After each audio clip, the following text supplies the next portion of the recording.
നമസ്കാരം, കൊട്ടാരക്കര മീഡിയയിലേക്ക് സ്വാഗതം. പുയ്യപ്പള്ളി ഓടനാവട്ടത്തു നിന്നും കാണാതായ വിദ്യാർത്ഥികളെ ശാസ്താംകോട്ടയിൽ മരിച്ച നിലയിൽ കണ്ടെത്തി. ശാസ്താംകോട്ട തടാകത്തിൽ നിന്നുമാണ് മൃതദേഹങ്ങൾ കണ്ടെത്തിയത്. സമീപവാസിയായ സ്ത്രീയാണ് മൃതദേഹങ്ങൾ പൊങ്ങിയത് ആദ്യം കണ്ടത്. പുയ്യപ്പള്ളി സ്വദേശികളായ ഷെബിൻ ഷാ, ദേവനന്ദ എന്നിവരാണ് മരിച്ചത്. ഇരുവരും +1 വിദ്യാർത്ഥികളാണ്. ഇന്നലെ വൈകുന്നേരം 5:30യോടെയാണ് ഇരുവരെയും കാണാനില്ലെന്ന വിവരം രക്ഷിതാക്കൾ അറിയുന്നത്. അടുത്ത സുഹൃത്തുക്കളുടെ വീടുകളിലും ബന്ധുക്കളുടെ വീടുകളിലും അന്വേഷിച്ചെങ്കിലും ഇരുവരെയും കണ്ടെത്താൻ സാധിച്ചില്ല. തുടർന്ന് പുയ്യപ്പള്ളി പോലീസിൽ പരാതി നൽകുകയായിരുന്നു. ഇന്നലെ ഏതാണ്ട് 5:30 മണിയോട് കൂടിയാണ് ഈ കുട്ടികൾ കാണാനില്ല എന്നുള്ള ഒരു വാർത്ത ബന്ധുക്കൾ അറിയുന്നത്.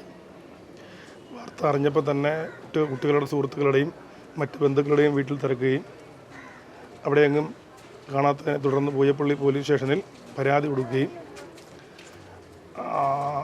ഇന്നലെ രാത്രി മുഴുവൻ പോലീസ് നന്നായി അന്വേഷണം നടത്തിയിരുന്നു. തെമ്പല ഭാഗത്തേക്കാണ് കുട്ടികൾ പോയതെന്നാണ് ആദ്യം അറിയാൻ കഴിഞ്ഞത്.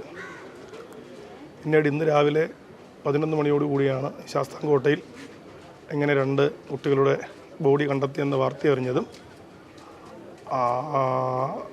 ഇപ്പോൾ ഇവിടെ ശാസ്താംകോട്ട താലൂക്ക് ഹോസ്പിറ്റലിലും ഇവിടെ നിന്ന് പോസ്റ്റ്മോർട്ടത്തിന് വേണ്ടി പാരിപ്പള്ളി മെഡിക്കൽ കോളേജിലേക്ക് കൊണ്ടുപോകാൻ തുടങ്ങുന്നത്. 2 കുട്ടികളും +1 വിദ്യാർത്ഥികളാണ്. ഏതാണ്ട് 16-17 വയസ്സുള്ള വിദ്യാർത്ഥികളാണ്.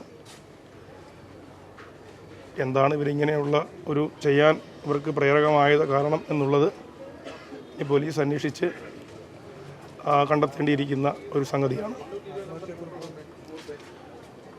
ഇങ്ങനെ ചെയ്യുന്നതിനെക്കുറിച്ചുള്ള മറ്റ് കത്തുകളോ ഒന്നും തന്നെ കിട്ടിയതായിട്ട് നമുക്കറിവില്ല. പോലീസ് അന്വേഷണത്തിൽ ഇത്തരം കാര്യങ്ങൾ കണ്ടെത്തുമെന്ന് വിശ്വസിക്കുന്നു.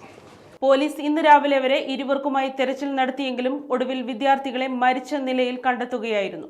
ഇന്നലെ വൈകുന്നേരം ഇരുവരും ശാസ്താംകോട്ട കോളേജിന് സമീപത്തുകൂടി നടന്നു പോകുന്നതായി കണ്ട ദൃക്സാക്ഷികളുണ്ട്. ഇരുവരുടെയും മരണകാരണം വ്യക്തമായിട്ടില്ല. ആത്മഹത്യാക്കുറിപ്പൊന്നും കണ്ടെത്തിയിട്ടില്ലെന്നാണ് പോലീസ് വ്യക്തമാക്കുന്നത്. കൊല്ലം റൂറൽ SP-യുടെ നേതൃത്വത്തിൽ മൃതദേഹങ്ങളുടെ ഇൻക്വസ്റ്റ് തയ്യാറാക്കി പോസ്റ്റ്മോർട്ടം നടപടികൾക്കായി പാരിപ്പള്ളി മെഡിക്കൽ കോളേജിലേക്ക് മാറ്റിയിരിക്കുകയാണ്.